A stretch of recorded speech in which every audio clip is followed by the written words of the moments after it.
салом дӯстон, сармураббии дастаи Манчестер Сити Хосеп Гвардиола метавонад аз дастаи кишвари Англия равад. Сабаби воқеӣ барои рафтани Пеп вуҷуд дорад. Шаҳриё ба моҷарои хеле ҷиддӣ рӯбарӯ шуданд ва ин дафъа аз об хуш баромадан қариб ки ғайриимкон аст. Аз сад ҷурми онҳо нимаш исбот гардад, агар сахттарин ҷазо нисбаташон раво дида мешавад ки ин ҳатто пеш кардан аз Премер Лигаи Англия хоҳад буд. Дар чунин ҳолат якум шуда Пеп Гвардиола аз киштии шикаста фирор мекунад. Худи ӯ огаҳ карда буд ки агар дастаро гунаҳгор кунанд, ӯ як дақиқа инҷо намеистад. Бояд дар ин бора пурратар гуфт, аммо каме баъдтар, баъди он ки шумо як лайки қиматбоҳи худро мегузоред. Дӯстон, ба наздикии Лигаи Чемпионҳо бармегардад, аммо то он вақт шумо метавонед бозиҳои Кубоки топ-5 чемпионатҳои Аврупоиро тамошо кунед. Марсел дар майдони худ ПСЖ-ро пешвоз мегирад. МЮ серияи ғолибиятҳои худро кӯшиш мекунад дар бозӣ бо Лидс давом диҳад. Дар ҷами ҷаҳони клубӣ бошад, Реал Мадридро рақобат бо Ал-Аҳлӣ интизор аст. Чӣ гуна сюрпризҳо моро дастҳо тайёр карданд?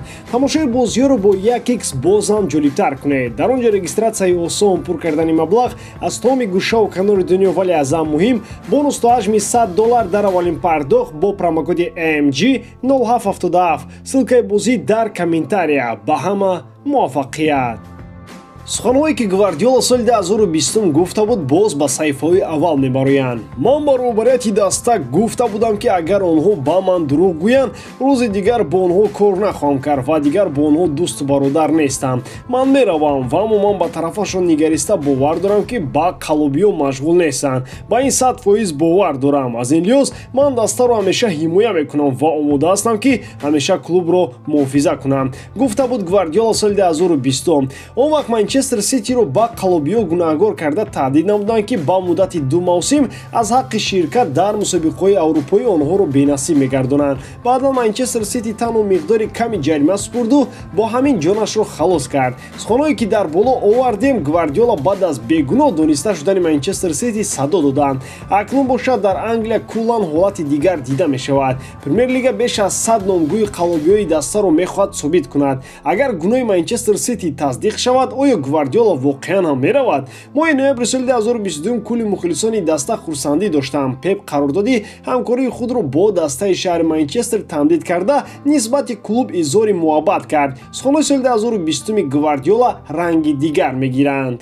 طبق برخی از معلومات تا اون وقتی که تحریم‌ها نسبت کلوب گذاشته میشن، گواردیولا که در این تیم کار نخواهد کرد. تا اون وقت متخصص اسپانی از دست میرود. صحبت نوبتی گواردیولا با روزنامه‌نگاران به روز جمعه هفته روان راست میآید. او پیش از بازی با استون ویلا نشست مطبوعاتی خواهد داشت. معلوم که در این نشست سوال‌ها نسبت همه حالات رخ داده خواهند بود. همچنین روزنامه‌نگاران امکاناتی به خاطر آوردن سال‌های گپ‌های سال 2020 پپ را از دست نخواهند داد. ҳатто маълумоте ҳаст ки худи Гвардиола ҳам дар ин қаллобиҳо қуш аст. маоши расмии ӯро ба ҳама хато мегӯянд. дар асл бошад, ғайр аз маош, Пеп тавассути ширкатҳои дигари марбут ба шайхон боз маблағи бештарро ба даст меорад. дар ҳуҷҷатҳо бошад, ин маблағ барои корҳои консултатсионӣ оварда шудааст.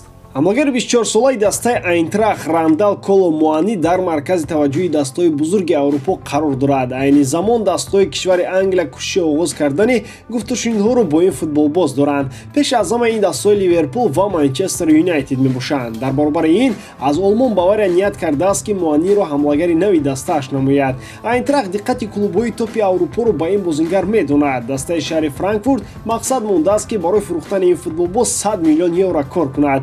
мухлисони МЮ аз таваҷҷӯҳи дастаашон ба ин ҳамлагари фаронсавӣ розӣ нестанд. ба пиндошти онҳо, замони МЮ чунин як бозингарро харида буд ки танҳо дар як мавсим бозии хуб дошт. гап сари Марсиал меравад ки барои ҷалби ӯ манкуниянҳо 80 миллион сарф карданд, аммо Антони интизориҳоро бароварда карда натавонист. Муани ҳам метавонад чунин нафар шавад. ливерпул дар хатти ҳамла бозингарони зиёд дорад. ин бозингар барои чӣ лозим шуда метавонад? айни замон гуфтан душвор аст. вақтҳои охир дар бозори трансфери ливерпул шарманда аст. кӣ медонад дар маинаи сари бозҳои ливерпул боз чӣ аст? худи Кало Муани дар мавсими ҷории ҳамаи мусобиқот дар ҳайати Айнтрахт 12 гол зада, 11 ассист намуд. дар борбори ин фаромӯш намекунем ки бозигари ҷавон дар ҷоми ҷаҳон хеле баромади олӣ дошт. голи ғалабаоварро дар даври нимниҳоӣ зад. дар финал рафти бозиро куллан дигар намуд ва бо голҳояш Айнтрахтро ба марҳилаи плей-оффи Лигаи Чемпионҳо баровард.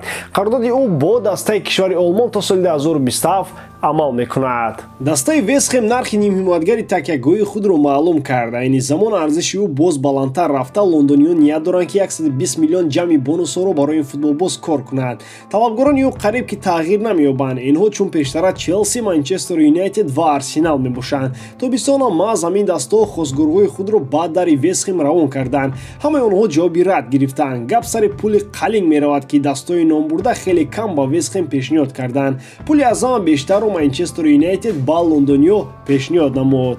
Вест Хэм ба фурӯхтани Райс ба арзиши 100 миллион евро ҳам розӣ нашуд. Агар касе аз футбол дур буда ба натиҷаи Райс дар мавсими ҷорӣ таваҷҷӯҳ кунад, мегӯяд барои чӣ 120 миллион? Охир Райс дар мавсим 1 голу 3 ассист дорад ку. Агар ӯ 2 голу 6 ассист медошт, пас 240 миллион талаб мекарданд. Аммо гап дар мавқеи Деклан Райс меравад. Ин футболбоз дар хатти нимҳимояи такягӯӣ бозӣ мекунад.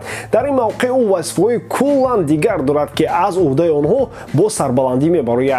Дастаҳои топ маҳз барои ҳамон маҳоратҳо ба шикори Райс баромаданд.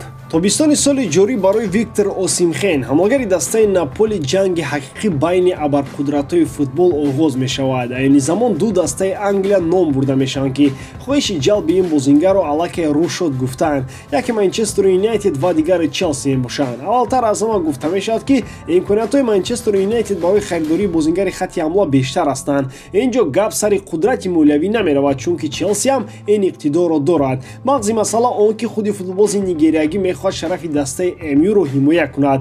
То кушода шудани равзанаи навбатии трансферӣ боз чандин дастаи дигар метавонанд ба шикори Осимхен бароянд. Яке аз чунин клубҳо метавонад Реал Мадрид бошад.